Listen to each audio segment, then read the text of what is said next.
اللہ کے مقرب بندے ہیں، بارگاہ الہی میں مقبولین ہیں، ان کا امتحان زیادہ لیا جاتا ہے اور وہ بھی ان کے درجات بلند کرنے کے لیے ہوتا ہے؟ دیکھیے ان کا امتحان زیادہ ہوتا ہے، یہ تو حدیث مبارک میں ہے۔ ٹھیک ہے۔ حدیث مبارک میں بخاری شریف کی حدیث ہے، فرمایا کہ سب سے زیادہ شدید بلا اور آزمائش جو ہے یہ انبیاء علیہ السلام پر آتی ہے، اللہ، پھر جو ان کے بعد افضل ہے ان پہ آتی ہے، پھر جو ان کے بعد افضل ہے ان پر آتی ہے،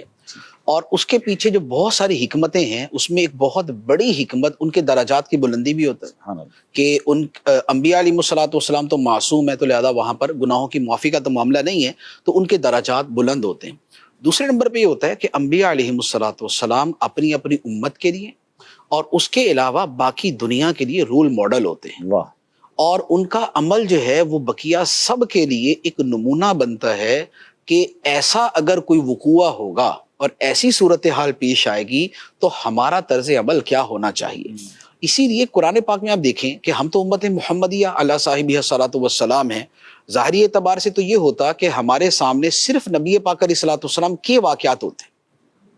کہ آپ ہمارے لیے اسوہ حسنہ ہیں، آپ ہمارے وہ نبی ہیں جن کی شریعت کی ہم نے پیروی کرنی ہے۔ لیکن اس کے باوجود قرآن مجید کے اندر نبی پاک صلی اللہ تعالیٰ علیہ وسلم کا سب سے زیادہ تذکرہ ہے، اور احادیث کا تو پورا ذخیرہ ہی آپ کے بارے میں ہے، لیکن اس کے باوجود انبیاء علیہ الصلاۃ والسلام کی جو سیرت مبارکہ ہے وہ اتنی کثرت کے ساتھ جو بیان کی گئی ہے وہ کیا ہے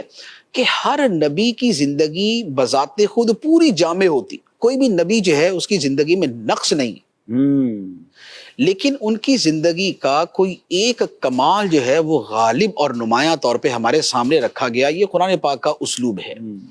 آدم علیہ الصلاۃ والسلام کی توبہ کہ ایک عمل بھول کر کیا پھر بھی توبہ کر رہے ہیں، اور ان کی بھول کا خود خدا فرما رہا ہے کہ بھولے، اور بھولنے کے اوپر گناہ نہیں ہوتا جو حقیقی گناہ جسے کہا جاتا ہے، لیکن پھر بھی انہوں نے توبہ کی، پھر بھی گریہ وزاری کی، پھر بھی کہا ربنا ظلمنا انفسنا،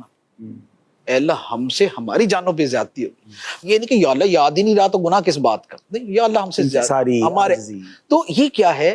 کہ عاجزی کا درس، خدا کی بارگاہ میں جھکنے کا درس، اور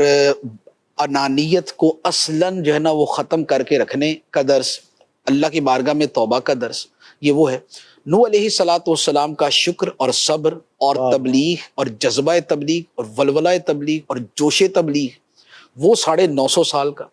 ابراہیم علیہ الصلاۃ والسلام کی قربانیاں اور پیغام توحید کا پھیلانا، بتوں سے نفرت اور اپنی قربانیاں پیش کرنا، حضرت اسماعیل علیہ الصلاۃ والسلام کی اپنی قربانی کا پیش ہونا، ان کا صادق الوعد ہونا۔ اچھا، اس کے بعد پھر حضرت اسحاق علیہ الصلاۃ والسلام، حضرت اسحاق علیہ الصلاۃ والسلام کی بھی سیرت میں ایک جسے کہتے ہیں نا ایک ٹھنڈک اور ایک روانی اور ایک بہت پولائٹنس۔ حضرت یعقوب علیہ الصلاۃ والسلام اولاد جدا ہوئی، حضرت یوسف علیہ الصلاۃ والسلام جدا ہوئے، اور فصبر جمیل، انہوں نے صبر کیا۔ اس کے ساتھ اب حضرت یوسف علیہ الصلاۃ والسلام کی سیرت ساتھ میں چل رہی، کتنا صبر ہے، تو کتنا صبر ہے، قدم قدم پہ صبر ہے۔ ادھر سے جو بھائیوں نے سلوک کیا، کنویں میں ڈالا، نکالے گئے، بیچے گئے، اس کے بعد پھر گناہ سے بچنے کے اعتبار سے، پھر اس کے بعد جیل میں ڈالے گئے، پھر جیل کے اندر ایک عرصہ گزرا۔ تو یہ سارے کے سارے جو ہے یہ امتحانات ہیں۔ تو جتنے انبیاء علیہ الصلاۃ والسلام ہیں ہر ایک کی زندگی جامع اور کامل، لیکن اس کا کوئی ایک پہلو جو ہے وہ بطور خاص ہمارے سامنے رکھا گیا۔ سلیمان علیہ الصلاۃ والسلام کی بادشاہت رکھی گئی، ایوب علیہ الصلاۃ والسلام کا صبر رکھا گیا، یوسف علیہ الصلاۃ والسلام کی جیل کی زندگی اور تقوی کا جو واقعہ ہے وہ رکھا گیا۔ تو یہ سب جو ہے یہ ہمارے لیے، تو انبیاء کی زندگی نے ہمارے لیے چونکہ نمونہ بننا تھا، اس لیے ان سارے امتحانات سے ان کو گزارا گیا۔ تو درجات کی بلندی، امتحانات کا ہونا، پھر اس کے ساتھ امتوں کے لیے ہمارے لیے نمونہ قائم ہونا، تو یہ وہ حکمتیں ہیں کہ جن کی وجہ سے سبحان اللہ۔